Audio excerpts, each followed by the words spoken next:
আসসালামু আলাইকুম।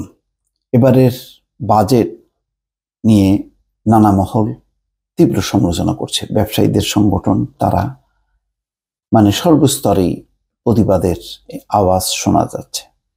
মূলত এবার যেটি সবচেয়ে দৃষ্টি কটু হয়েছে সেটা হলো যে যেখানে মূল্যস্ফীতি কমানোর কোনো সুযোগ নেই, জিনিসপত্রের দাম সহনীয় করার কোনো আশ্বাস নেই বা ব্যবস্থা নেই, সেখানে ধনী লুটেরাদের কিভাবে কালো টাকা সাদা করা যায় তার জন্য একটা অবারিত সুযোগ দেওয়া হয়েছে। সেই কারণেই নানাভাবে এটা সমালোচিত হচ্ছে। মির্জা ফখরুল ইসলাম আলমগীর এই বাজেটের সমালোচনা করেছেন। তিনি বলেছেন, রাঘব বোয়ালদের লুটে খাওয়ার সুযোগ দিতেই এই বাজেট।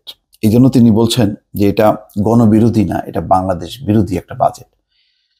তিনি বলছেন, রাঘব বোয়ালদের লুটে খাওয়ার সুযোগ করে দিতেই বাজেট করেছে সরকার, কারণ রাঘব বোয়ালদের সঙ্গে ক্ষমতাসীনরাই জড়িত। শনিবার রাজধানীর জাতীয় প্রেস ক্লাবে জাতীয় সমাজতান্ত্রিক দল জেএসডির উদ্যোগে বাঙালি জাগরণে করণীয় ও সিরাজুল আলম খান শীর্ষক এক আলোচনা সভায় তিনি এই কথা বলেন। কর দিয়ে কালো টাকা সাদা করা প্রসঙ্গে বিএনপি মহাসচিব বলেন, 15% কর দিয়ে কালো টাকা সাদা করা নাকি মাছের টোপ। মাছ ধরার জন্য যেমন টোপ দেওয়া হয়, তারা দুর্নীতিবাজদের ধরার জন্য টোপ দিচ্ছে, এটা হাস্যকর। আপনারা নিজেরাই তো এর সঙ্গে জড়িত। বাজেট দেখলেই বুঝতে পারবেন রাঘব বোয়ালদের লুটে খাওয়ার আরেকটা ব্যবস্থা করেছে। মির্জা ফখরুল বলেন, দেশে গণতান্ত্রিক ব্যবস্থা ফিরিয়ে আনাই এখন সবচেয়ে বড় চ্যালেঞ্জ।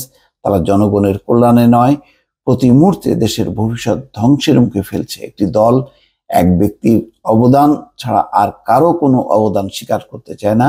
এই জন্য বাংলাদেশের স্বাধীনতার পেছনে যারা কাজ করেছে তাদের সবাইকে তারা অবলীলায় অস্বীকার করে। শুধু অস্বীকার করে না, তাদেরকে তারা ছোট করে কথা বলে। দর্শক, ইন্টারেস্টিং ব্যাপার হচ্ছে, দেখেন যে এটার পাশাপাশি বিজিএমইএ কি বলছে।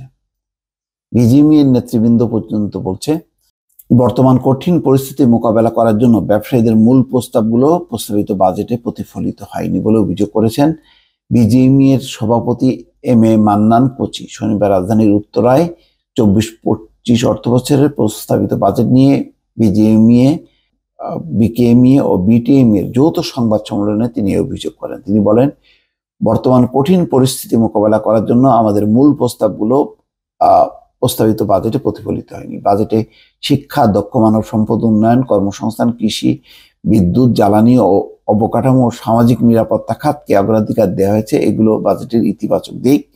এম এ মান্নান বলেন, বিশেষ করে বৈদেশিক মুদ্রার রিজার্ভ কমে আসায় আগামী অর্থ বছরে মূল্যস্ফীতি নিয়ন্ত্রণ হবে সবচেয়ে বড় চ্যালেঞ্জ। তবে বৈদেশিক মুদ্রা আহরণের এই প্রধান খাতটির জন্য কিছু নীতি সহায়তার প্রস্তাব দেয়া হলেও মূল প্রস্তাবগুলো প্রস্তাবিত বাজেটে প্রতিফলিত হয়নি।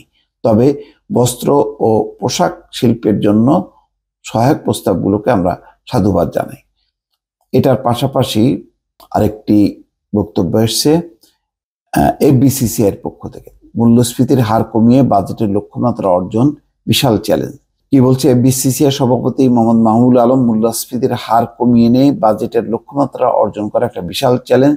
আর এই বাজেট বাস্তবায়নের চ্যালেঞ্জ মোকাবেলার জন্য সুশাসন ও যথাযথ মনিটরিং দরকার। তো এখানে বলছেন যে বাজেটে জিডিপির প্রবৃদ্ধি ধরা হয়েছে 6.75% এবং মূল্যস্ফীতির লক্ষ্যমাত্রা ধরা হয়েছে 6.5%। চলতি অর্থ বছরের জন্য বাজেটে মূল্যস্ফীতির লক্ষ্যমাত্রা নির্ধারণ করা হয়েছিল 6.5%, কিন্তু চলতি বছরের মে মাসে মূল্যস্ফীতি দাঁড়িয়েছে 9.89%। এই মূল্যস্ফীতির হারকে কমিয়ে নিয়ে লক্ষ্যমাত্রা অর্জন করা একটা বিশাল চ্যালেঞ্জ বলে আমরা মনে করি।